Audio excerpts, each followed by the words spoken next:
Hello friends, இன்றைக்கி எங்கள் வீட்டில் புளிச்சக்கீரை பண்ணுறோம். எனக்கு ஆக்சுவலி புளிச்சக்கீரையே பிடிக்காது. எங்கள் அத்தை சொன்ன மாதிரி செஞ்சதுக்கப்புறம் ரொம்ப பிடிச்சிருந்தது. அதுக்கு ஃபஸ்ட்டு நிறைய பூண்டு தேவையான அளவு வச்சுக்கோங்க. எங்களுக்கு ரொம்ப பிடிக்குன்றதுனால நாங்கள் நிறையா சேர்த்துக்கிறோம்.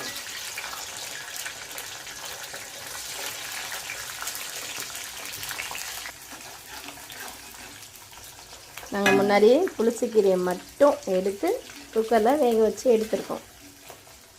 எத்தனை விசில் விட்டுருக்கோம்? 5 விசில் விட்டுருக்கோம்.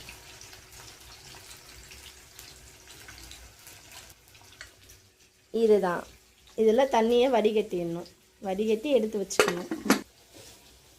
ஓகே, இப்போ வரமிளகா போடலாம். காரத்துக்கு ஏற்ற மாதிரி போட்டுக்கோங்க. நாங்கள் காரம் அதிகமாக சாப்பிட்றதுனால கொஞ்சம் நிறையவே போட்டுருக்கோம். அடுத்து பெரிய வெங்காயம் ஒரு 5 எடுத்து குட்டி குட்டியாக நறுக்கி வச்சுருக்கோம். அதையும் இதில் போட்டு நல்லா வதக்கிக்கலாம்.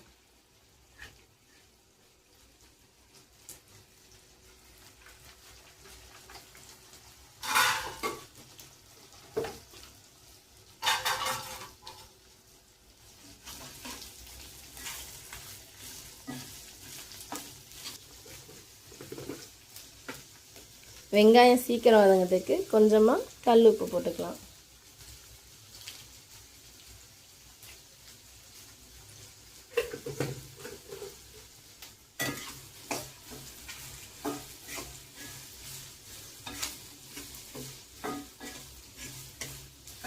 இது கொஞ்சம் நேரம் வதங்கட்டும். அது வரைக்கும் நம்ம வெயிட் பண்ணுவோம்.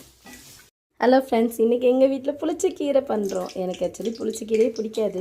எங்கள் அத்தை சொன்ன மாதிரி செஞ்சதுக்கப்புறம் ரொம்ப பிடிச்சிருந்தது. அதுக்கு ஃபஸ்ட்டு நிறைய பூண்டு தேவையான அளவு வச்சுக்கோங்க. எங்களுக்கு ரொம்ப பிடிக்குன்றதுனால நாங்கள் நிறையா சேர்த்துக்கிறோம்.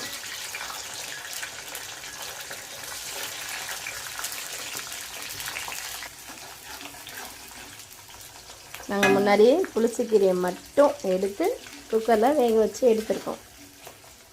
எத்தனை விசில் விட்டுருக்கோம்? 5 விசில் விட்டுருக்கோம்.